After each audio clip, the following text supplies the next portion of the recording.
I think it behooves all of us to get our news from multiple sources, to read, to watch TV, but not just rely on one source for news. I have friends on the left who get most of their news from MSNBC, and they believe all the things they get there about the Republicans being at the root of every problem and mostly being corrupt and dishonest. And I have friends who mostly get their news from Fox News or Rush Limbaugh or whatever, and they believe everything they say about the Democrats misleading the country, being corrupt, and being at the root of every problem.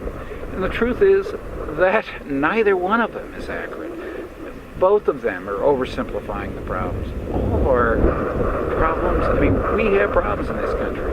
And right now, neither party is solving them. And we need both parties to get off the game of just simply fighting the other party, trying to win the next election, and to get focused on working together to solve problems. But again, it has to start with us. It has to start with us being responsible citizens, to not just believe one source that tells us what we want to believe, and start really trying to look for the truth. And if we really look for the truth, we're going to recognize, we're going to know going in, we're going to recognize going in that one side isn't always wrong, one side isn't always right, one side isn't always corrupt, and one side isn't always pure. Life is more complicated than that, and we all have to search for truth and not just search for what we want to believe. And if we do that and we vote accordingly, then we can take back control of this government and make it work for us and the common good.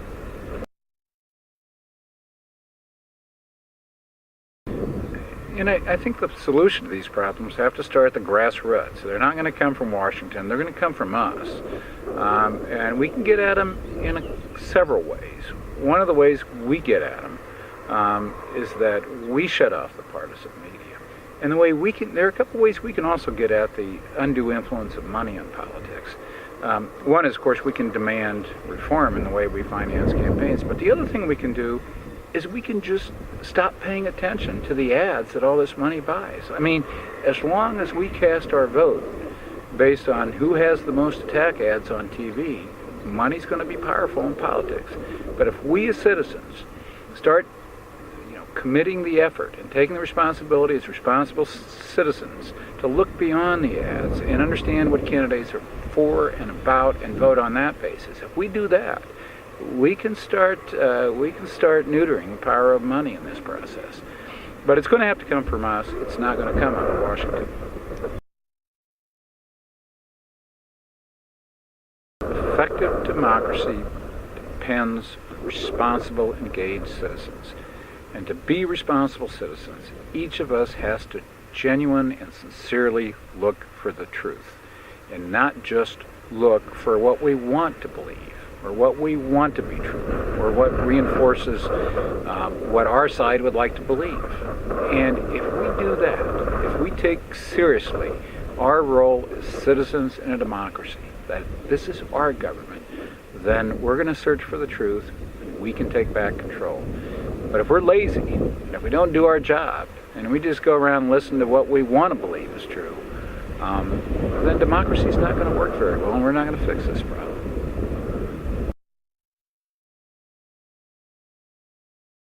The ultimate role of government has to be to advance the common good. And that requires a number of things. It requires we invest in our future, because we're not going to have a very good future if we don't invest in it. And, we have a good future in America today because our grandparents, our parents, our great-grandparents, they invested in our future. They invested in the education system, the infrastructure that has enabled America to be a very prosperous nation and a strong nation. Likewise, we have to invest in our future. We talk a lot about regulation, too, and we all know, I think, that there's a need for some regulation if we're going to protect the common good. Because if you don't have some regulation, then the few least scrupulous players are going to gain an edge, because they can gain an edge by cutting corners and doing things the wrong way over people who are trying to do business the right way. So we need some regulation to advance the common good, but it's critical that we do regulation the right way. And one of the concerns I have, and I know a lot of rural people have, rural America depends on small business, small enterprise. And so much in regulation today is biased against the little guy. You know, we had financial corporations run wild and take our economy to its knees. So appropriately, Congress responds with some regulation, but unfortunately, they regulate in a way that places undue burden on the smallest banks. It had nothing to do with the problem. We see it in meat processing, where regulation is done in a manner that's really biased against our small local lockers that slaughter livestock. And the examples can go on for a long time, but the point is, we need some regulation to protect human health and safety, to protect the common good. But we have to do regulation in a smart way and a fair way that's not biased against small enterprise, and that doesn't kill the entrepreneurial spirit of rural America and metropolitan America as well.